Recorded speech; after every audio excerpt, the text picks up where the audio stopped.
নবীজির কারণে তো এক নেকি দিয়ে এই উম্মত পার হবে,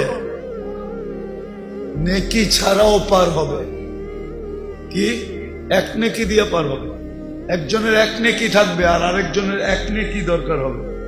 আল্লাহ ওরে ছেড়া দিবে, যা এক নেকি নিয়ে আয়, দেখি কিয়ামতের মাঠে কে দেয়।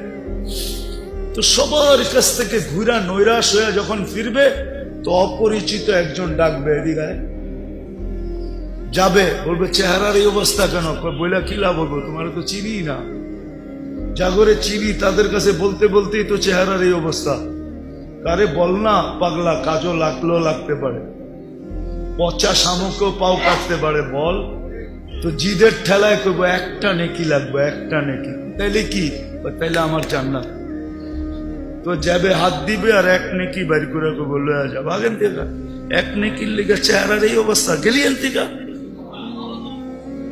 তো পায়া খুশিতে আত্মহারা হয়ে ছুটে আল্লাহর কাছে আসবে। আল্লাহ বলবে এত খুশি, এক নেকি পেয়ে গেছে, পাশ। আল্লাহর সামনে দাঁড়ায় পাশ, এক নেকি নিয়ে এসে।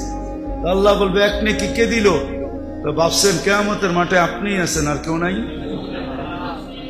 আল্লাহ বলবো রে ডাইকা নিয়ে আয়।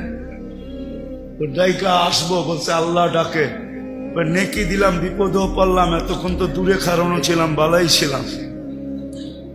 তো যাওয়ার পরে আল্লাহ জিজ্ঞেস করবে কিরে নেকি দিলি কেন? তো ওর ভিতরে বাবায়া করবো, বাপ। বাপ বোঝেন না? দেখেন না বাপ? হ্যাঁ, কি মহল্লার ছেলের বাপ তো মহল্লায় অন্যরকমই থাকে, ঠিক না? কি কন? হ্যাঁ, বাবলো করবো, আসেই তো একটা, কি কামে লাগবো আমার? ওর কামে লাগতে ছিল, লাগাইয়া দিছি, নষ্ট করে কি লাভ? আল্লাহ বাপ দেখা বলবে আমার চেয়ে বড় দাতা হইতে চাস, ঠিক না? যেটা পাশ হয়ে গেছে ওরে কইব খুশ বিয়া দিয়া খি খাওয়াত খুলিল জান্নাত, যা দুটাই জান্নাতে যা, আমার চেয়ে বড় দাতা হইতে দিব না।